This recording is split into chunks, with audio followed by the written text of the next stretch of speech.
These are some videos I took out while my wife and I were on our honeymoon, which was already almost a year ago. The videos aren't anything too spectacular, you know, some footage taken out of the car window while we drove up and down the coastal highway, the hotel and the room we stayed in, the tiny little TV that was already playing King of the Hill when we got in there. I like that. Typically, I'm not the type of person to take pictures or videos while I'm out on vacation or ever, really, because I've always kind of preferred to live more in the moment and not have my phone out in front of me all the time. You know, I guess I'm a little old school in that way, or boomer coded. I tried to keep the filming at a bit of a minimum because I didn't want to annoy my wife while we're on our honeymoon, for Pete's sake. So why then, right? Why did I take these videos of the food that we got at our favorite breakfast spot in the whole world, or these bumblebees that were just absolutely pegging the shit out of these flowers outside of the window at our favorite breakfast spot in the world, or this video of what seems to be just the ocean, but then... Wait, what's that? No, not that. No, not that tiny little thing. Oh, it's just a friggin' whale stopping by to wish us a happy honeymoon and dating anniversary, because we got married on our 11th dating anniversary, because, you know, simplification is pimplification. Not like pimples, but like, you know, pimp, the like early 2000s way of saying cool or dope or skibbity, whatever the fuck that means. Anyway, that doesn't answer the question of why I decided to take all of these videos and edit them all together and then sit in front of a green screen a la Jacob Jacob, just upload it all to the very same website that a 12-year-old already laughed hysterically at a video simply titled huge_fart.wave all those years ago. And honestly, I don't have a simple answer to that question. But I guess it wouldn't be a quarter-life crisis if there was an easy answer to it. I'm gonna do my best to not just turn this into a huge, like, armchair therapy dump, but no promises. I'm unmedicated and love to tangent. Around March or April of last year, my phone broke. And this isn't a tangent, stick with me. I have one of those fancy flippy Samsung phones that I got thanks to a super clutch trade-in deal. I had dropped it from probably 2 feet onto carpet, seemingly no damage, everything seemed perfectly fine. Then weeks later, the screen began to fail. This inky, like, blackness, it almost looked like liquid, started to take over the screen very slowly over the course of a couple of weeks. After a while, everything except for the top like quarter inch of it or so was completely unusable and unseeable. I hadn't had this phone for too long, so thankfully it was still under warranty. What I hadn't thought about was what was saved on that phone. So much data from previous phones had been transferred onto it. Pictures from my wife and I's anniversaries and trips over the years, videos of our dog Juniper as a puppy, pictures of the first place that my wife and I lived together for 5 years, and they're all gone now, because when I sent the phone in for the fix, Samsung performed apparently a routine wipe of the phone and deleted everything off of it.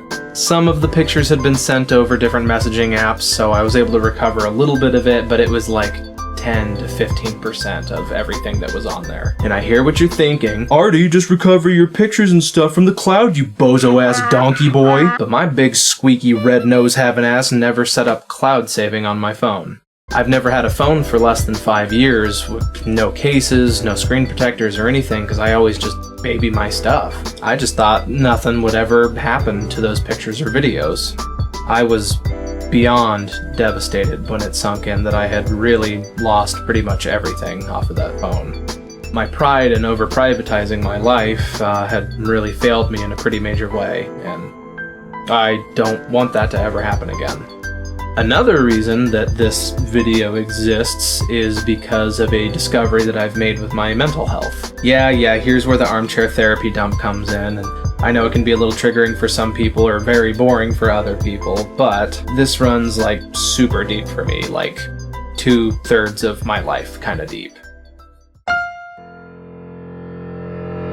A little over a year ago, I heard the term imposter syndrome, and it piqued my interest a little bit more than usually hearing the name of some diagnosis or disorder does. I went down the rabbit hole looking up articles and studies on what it is and what can cause it in somebody's life, and I promise you that I have never had more of a "oh my god, that's me" moment in my entire life. I didn't know whether to laugh or bawl my eyes out at this weird sense of relief that I'd never felt before. Finally, there was a name for the feeling that I had had for didn't even know how many years at that point.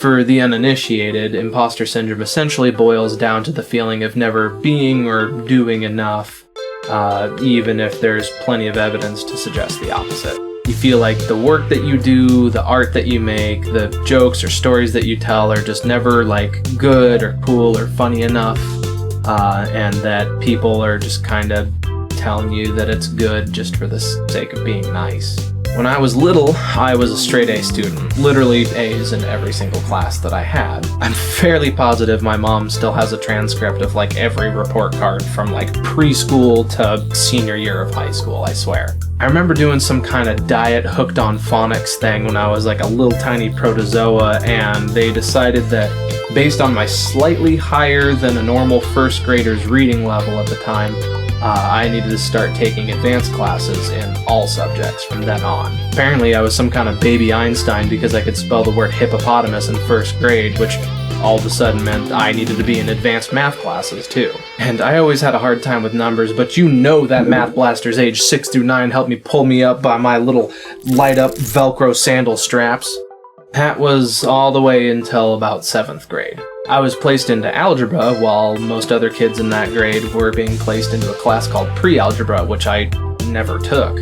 I had just barely squeaked by with an A in the previous math class, and that was with some extra credit too, so I was a little bit intimidated. I had felt that my grasp on math was kind of starting to slip at that point. I remember the genuine wash of just white-hot fear that cascaded over me the first time I saw that C on a report card. It was like I had just gotten fired from a 6-figure job with no savings account, no backup, and no notice. And now I have to go home and tell my parents. Remember like 30 paragraphs ago when I said I wasn't going to just turn this into a big therapy dump? Me too. Anyway, I'm an only child, and my parents were very, very protective of me growing up. They also had very high expectations of me once they heard that I was some kind of gifted boy, and I guess I can't really blame them. But their methods could have used a little more tact, I would say. When I showed them that I had gotten a C for the first time, they gave me the speech that every kid wants to hear when they're already disappointed in themselves. Do you want to end up like me? Huh? Miserable? Working a job you hate all because you decided to fart around at school and throw everything away? I think it was probably the instant jump to accusation after years of thankless perfection expectations that kinda broke me. And from that point forward, I got that speech pretty much every single time I would bring a report card home. At that point, I had kind of figured, what's the point? I tried my best for years and years, failed once, and now it just feels like there's absolutely no recovering from this. And I sort of just coasted through school from then on, getting just average grades through everything and really trying to keep to myself the best that I could. I had some close friends, but I never really talked very seriously about myself. It just never came up.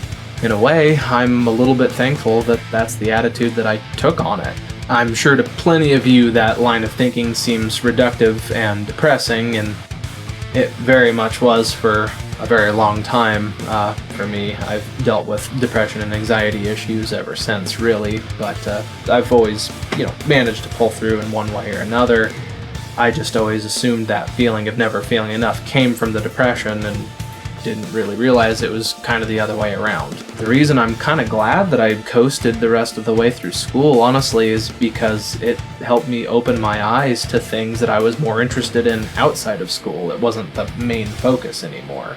I've played guitar since I was about 6 years old or so, and my dad, who's also a musician, was always looking for ways to try to record on his hot rod Windows XP setup when I was a kid. I took a great interest in learning that on my own, but I never really took it all that seriously until I stopped focusing so much on just making school a priority. I started to think a little bit more for myself and started to focus a little more on the things that I wanted to do rather than the things that I thought I was expected to do. That was also right around the time when I really started to use the internet and discovered the idea of independently made things like music and video editing. And not to sound like a braggadouche-ass tut-tut McHolier-than-thou, but I've always had a pretty good knack for picking up a creative medium and sort of just running with it. I started playing guitar at 6, and by the age of 8, my dad was already bragging to his friends and coworkers that I had surpassed him and was teaching him things, and that was true. Guitar was about the only thing outside of school that I ever really focused on because I had so much fun with it, and it was about the only thing that I ever got encouragement in. I spent as much time as I physically could playing guitar as a kid, learning songs by ear or by some hastily made tabs by some 12-year-old on the internet. I think it was around 2009 that I saw this sick YouTube tutorial on how to get for no $sign. It featured state-of-the-art Windows Movie Maker title screens, awkward slowly typed text in a notepad window that described software piracy, a guest appearance from unregistered HyperCam 2, and one bangin'-ass tune blasted through my $30 Insignia PC speakers. I used this newly found internet wisdom to in fact get for no $sign. I then wondered, if this person had access to that software, why did they use Windows Movie Maker to make the YouTube video? And then I realized, well, duh, they haven't watched the tutorial yet. Wait, anyhow, video editing very quickly became a passionate hobby of mine as well. I, like many people with an incessant need to drag our thoughts and ideas over people's eyeballs and ear holes, loved the idea of making videos for YouTube. I was beginning to write my own music and wanted to make videos of me performing it. I had ideas for sketches and little comedy bits that I wanted to do. I dabbled with Flash animation for a little bit before I realized that I did not have the patience or talent for Flash animation. I also didn't have a camera back then, so that kind of complicated things. I watched a lot of YouTube from high school on. It sort of replaced TV for me. In fact, I, to this day, still don't watch TV. I never really got in any of the drama or reaction channels back in the day, or any of the original, vlogger types. What the fuck? I mostly stuck with more creative, or what I thought to be more original content. I watched a lot of musicians, comedians, honestly a few Let's Players have stuck around in my repertoire. As you can probably tell, I've taken a liking to the commentary style of video in the last few years. It kind of became the main genre of YouTube video that I would watch, since I kind of don't watch that much YouTube anymore. I'm trying not to name drop a bunch of people because I don't want this to turn into just a whole bunch of booty smoochy coochie. I'll leave that for the other tube sites. I'll just say that I'm glad that 90% of the people that I followed on YouTube and even Newgrounds back in the day have still had creative lasting power through all these years, and most of them still create great content to this day. I feel as though it sort of set me on the right path, so to speak, as far as who to follow and who I choose to support. Almost like it's given me a good sense about who's genuine about the stuff that they put out there and the passion that they put into it, versus the attention-hungry, money-hungry lizard people that wouldn't shit on your back to put out the back hair fire that you got going on there, dude. Holy shit. So, Artie, I hear you say oh so salaciously, if you love YouTube so much, why don't you fucking marry it and put a video baby all up in it? To which I say, you don't ever fucking say that to me ever again. But also, here's where the imposter syndrome kicks in. Yes, back to that. No matter what I ever made or tried to make, no matter how good the reaction was from the people that I knew, friends or family, I just never really believed that it was ever anything special or good for that matter. I always just felt like, well, it can't really be worth anything because it was made by me, and who am I, you know, just some average guy who tries and then disappoints. And to this day, that thought still stifles a lot of my creative endeavors. I'm very happy that I'm here doing this and making this happen. And thank you. Alright, one more branch and we'll get back to the weird, scraggly tree that is the point of this video. Hang tight, my little baby birds. The worms are coming. Yeah, I wrote that. I am at a very pivotal spot in my life right now. I couldn't find a good way to segue into this, so I'm just bulldozing right into it. A little over a year ago, I took a very labor-intensive job with the prospect of a remote multimedia position opening up. Yeah, the position wasn't open when I started the job, but I had some inside info saying that it was going to open soon. And after a year of working there and the physicality of the job becoming worse and more intensive, the deadline for that job opening kept getting pushed further and further back every time I'd ask about it. In the meantime, my wife and I were growing more and more unhappy with where we were living for several reasons, and we were kind of banking on this remote job to let us move out of state. So much so that we were selling our house and preparing for a cross-country move, even though the position wasn't officially available yet. And while that may seem short-sighted, we were honestly to the point where, whether that job actually existed or not, we were ready to just find work where we wanted to move and just start over. And that's what ended up happening. Here I am, the better part of 2,600 miles away from my home state, working a job that I found online, and starting over. And yes, I understand the extreme privilege that I have being able to be doing what I'm doing with my life right now. We got unbelievably lucky about 6 years ago and were able to buy a house in one of the most expensive states in the US. Got even luckier when the price almost doubled, and then went for the luck triple combo when I found a job that was willing to hire me on before we had even moved to the area that we were planning on moving to, and then letting me start after we moved. And that, finally, at long last, brings me to the point of all this, why I, at 29 years old, am deciding to just start making YouTube videos and music and eventually podcasts and putting it all out there, not really caring if anybody watches or listens, which if you do and you're out there, just know that I love you to infinity and Bed Bath & Beyond. As cheesy as it might be to say, I'm just really, really tired of hiding from myself and being too scared to do and create the things that I want to do and create just for the sake of my own happiness. I spent the better part of 20 years playing and collecting guitars and other musical instruments, collecting studio equipment, and had been doing all of these things a decade prior to even going to college. And all for what? To sit idly by for the rest of my life and watch other people do the creative things that I always wanted to do with just this little sting of jealousy in the back of my mind, even though I know full well I have the ability to make these things happen if I just got off my ass and tried? No.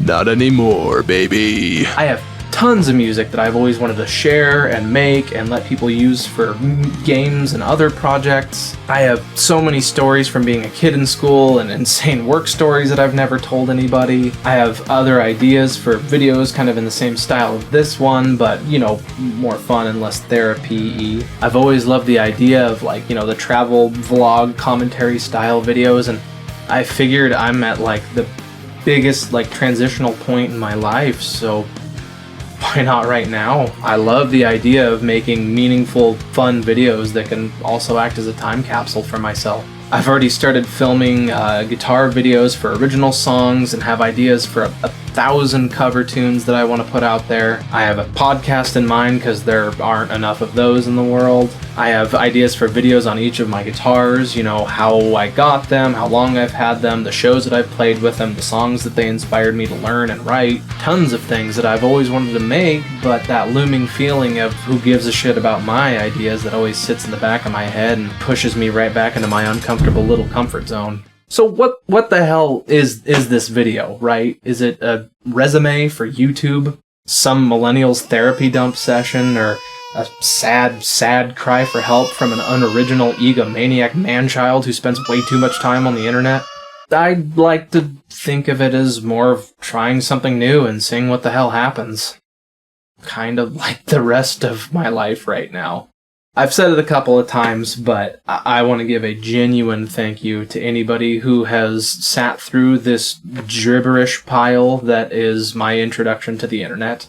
I hope that I've kept you at least somewhat entertained for the last however long this friggin' video is. Or maybe I've said something that you can relate to or resonates with you. I have so many video ideas and stories in the pipeline that I just want to share with the world, that I just hope you do me the pleasure of joining along and seeing where this weird little ride takes me. If you have any questions or video suggestions or just want to talk about how rad and underrated Treasure Planet is, you can hit me up on Twitter at Artie Scott. I'm known to my 9 followers to say a kind of funny thing every now and then. Remember to like, comment, subscribe to the idea of being kind to birds. Contrary to popular belief, I think they're real, or at the very least I want to hedge my bets, because do you know who those guys are related to? If those dudes go on Ancestry.com, they're gonna wise up and they're gonna take over us little ground-dwelling, money-worshipping life peasants. Anyway, much love. I'll see you in the next one.